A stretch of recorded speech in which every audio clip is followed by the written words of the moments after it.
FX just recently released their new show Shogun. It's a limited historical drama series created by Rachel Kondo and Justin Marks. It's based on the 1975 novel of the same name by James Cavill. But this new limited series is apparently the Game of Thrones killer. Now, there's only 3 episodes out right now. Uzi, you got to see all 3 episodes as well. What are your initial thoughts on it? I like the world of it. I like that I like that they presented the idea of like, you know how in a movie they'll basically be like, okay, we need a character for you to embody to like introduce you to the world or whatever. But sometimes shows do it in like a really hacky, like forced way.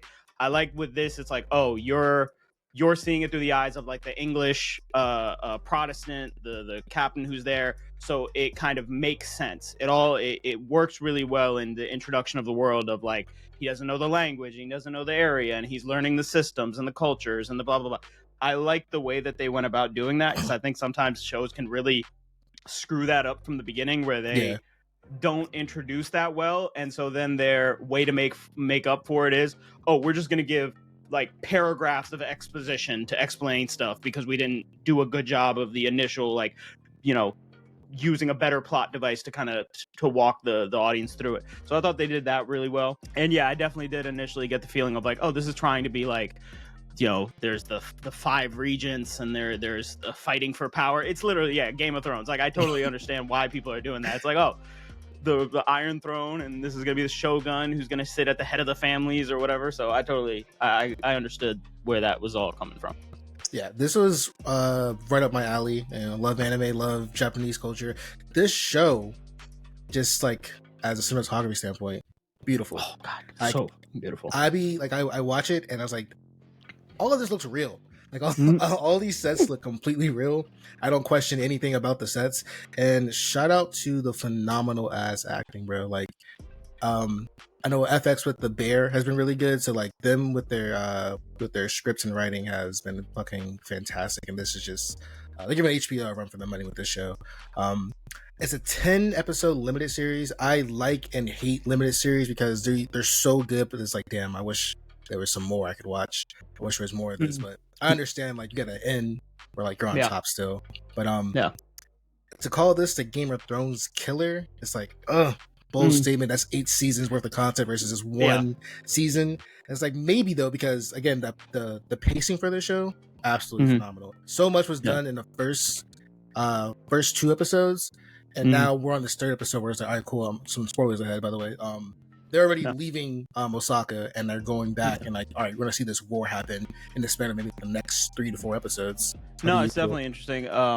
Especially when what you were saying as far as like the set design stuff, the production of it, it's all done really well, but it's not like over the top, which I think some shows also do. Again, I never watched the entire series of Game of Thrones, but sometimes it did feel like, oh, they're kind of some of this like super ornate stuff, some of the set dressing, some of it was like, oh, they're doing this in like the fantasy, this isn't real world. All this feels like pretty grounded. You're like, oh, that's probably what it would have actually looked like in like a village or in like the city of Osaka. So it all kind of makes sense. So I really like the production quality of it. And yeah, the acting's really good. It has Anna Sawai in it, which you're familiar because I told you about Monarch, which I loved her in that. I thought Monarch was good and I liked her there. And so I like her being in this. Yeah. And then it's got my boy Hiroyuki Sanada. Sanada? Dude, I had no idea how to say my man's name for the longest time. Thank you for pronouncing it. Love him. Love this I knew the guy, first man. name for sure. Hiroyuki Sanada. Yeah. Awesome. He's been in a bunch of stuff. If you don't know, Rush Hour 3, he was like Jackie Chan's brother who tried to kill him. He was in The Wolverine, oddly. But he was like a good part of that movie. Scorpion in Mortal Kombat as well. He was Scorpion in Mortal Kombat, so he's in there, really good. I actually don't know the guy who plays the main character, John Blackhorn, whatever his name is. I've never seen him. Cosmo Jarvis, yeah. I haven't seen him in anything else, but he seems pretty good. A lot of good acting, a lot of good actors all around. And I would understand what you're saying as far as like Game of Thrones. I understand the comparison. Yeah, I don't know about killer just because again you have 8 seasons of stuff. The spin-offs, like the world building is maybe a little bigger there because they're actually having to build the world, whereas this is more grounded in reality. So I don't know about killer and everything. I actually like limited series because I like that it's a story that forces them to go like, okay, this is a story we want to tell. Like, we know what it is. We have to figure out the pacing of it and like how many episodes and everything, but we know everything we want to do, and it's going to be self-contained. Whereas sometimes if a show is like, oh, we don't know how many seasons we're going to have, or if we're like, we're trying to get 4 or 5 seasons of stuff, you know, inevitably you're going to get like filler, you're going to get subplots that don't really matter, aren't that interesting. With something like this, it's like, it doesn't feel like there's anything that's happening in the show that doesn't contribute directly to the story. Yep. Like, all of it's interconnected. When Blackhorn or whatever was separated, he wasn't in Osaka or whatever, he wasn't in the castle. When he wasn't there, it still was like they were showing you that because it was inevitably going to have him going there, and it connected.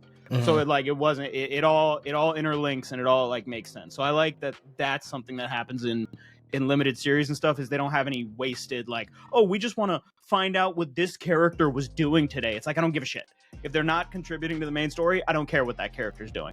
Yeah. And they showed dudes' heads getting like chopped off and everything, and some blood, but it wasn't too gory.